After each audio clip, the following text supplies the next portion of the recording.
ang paraan na ginawa ni Kai Sotto na dapat sundin ni Kevin Kiambao upang makapasok sa NBA, alamin. At kay Ju, suportado si KQ para sa NBA goal nito. Yun ang ating mga pag-uusapan para sa video natin na ito.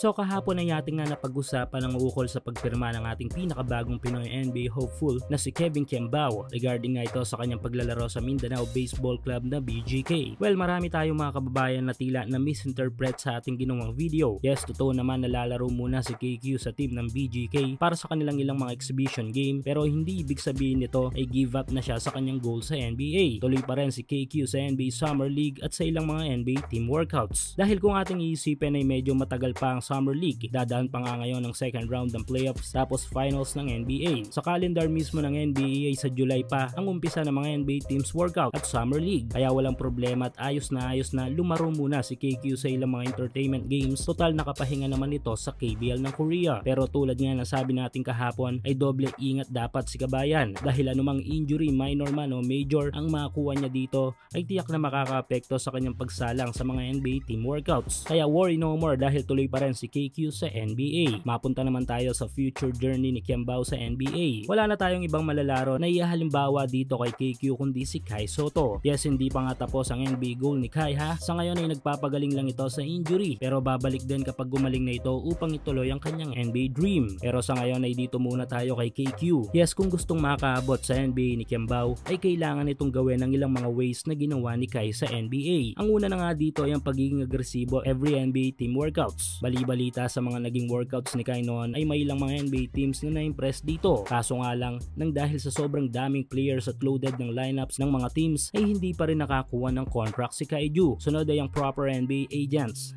Yes, sinabi ni KQ sa isang interview na may NBA agent na ito, which is good thing yun. Pero sana ang kanyang nakuha ay tulad ng kay Kai na Wasserman na may tanga na maraming connection sa NBA at legit na nakakapag-produce ng mga NBA players. At ang huli yung gamitan ng unique skills nito upang makahatak ng interes sa mga NBA team scouts. Speaking of unique skills ay dito natin masasabi na may pagkakaiba si Kai at KQ. Ongoing pa rin ang up to 6,000 pesos bonus na ipinamimigay ni 1x sa inyong first cash in. Hulaan kung sino ang mananalo sa laro sa PBA, NBA, FIBA o sa kahit anong liga ng basketball sa Asia. At kung tama kay magkakapera ka, kaya i-click lang ang link sa ating comment section at ilagay ang promo code na makikita nyo sa ibaba ng screen.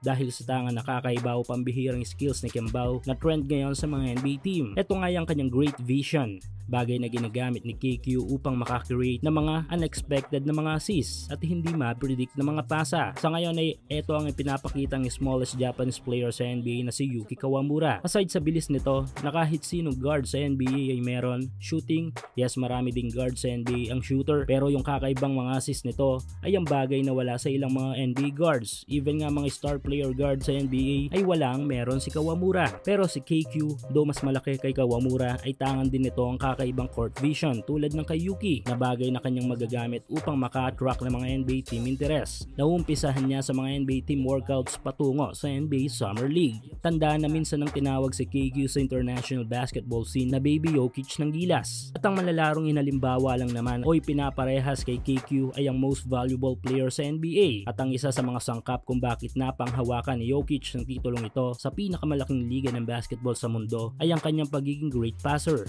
na bagay na dapat i-adapt ni Kiambao. Ang good thing dito ay suportado ni Kai Sotto si KQ sa pagsalang ito sa NBA. Malaking bagay panigurado ang mga magiging advice ni Kai kay Kiambao upang mas magkaroon pa ito ng mas malawak na ideya sa kanyang papasuking mundo. Tandaan na si Kai Ju sa ngayon ang aktibo nating pag-asa upang magkaroon ng homegrown Pinoy player sa NBA. Kaya ang suporta nito kay Kevin Kiambao na siyang magte-take over ngayon na dapat ay si Kai ang gagawa kundi lang na injury ay malaking bagay. Kaya again, let's support our kababayan dahil another big thing ito sa atin kapag nagtagumpay si Kevin Kiambao.